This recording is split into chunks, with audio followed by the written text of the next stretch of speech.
दोस्तों आज हमारे पास आया एक्सल 100 बाइक। सो दोस्तों इस बाइक का प्रॉब्लम ये हो रहा है कि इसका मीटर नहीं चल रहा है, जिसे दोस्तों आज हम लोग बनाने वाले हैं। सो दोस्तों आप लोग वीडियो को ध्यान से देखिए और दोस्तों वीडियो पसंद आए तो वीडियो को लाइक करके चैनल को सब्सक्राइब जरूर कर दीजिए। तो दोस्तों आप लोग वीडियो को देखिए।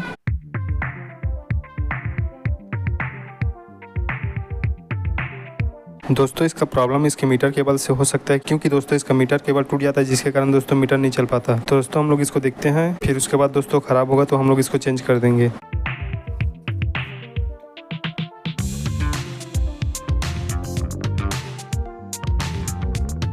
तो दोस्तों आप लोग देख सकते हैं कि यहाँ से इसका मीटर केबल टूटा हुआ है। तो दोस्तों हम लोग इसको नया वाला मीटर केबल लगाएंगे, जिससे कि दोस्तों हमारा मीटर चालू हो जाएगा। तो दोस्तों आप लोग देखिए।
तो दोस्तों हमारा मीटर केबल लग गया और दोस्तों हमारा मीटर भी अच्छे से काम कर रहा है। सो दोस्तों आप लोगों को यह जानकारी कैसा लगा आप लोग हमें कमेंट करके बताएं और दोस्तों चैनल पर नए हो तो चैनल को सब्सक्राइब करके वीडियो को लाइक जरूर कर देना। तो दोस्तों अब मिलेंगे अगले वीडियो में।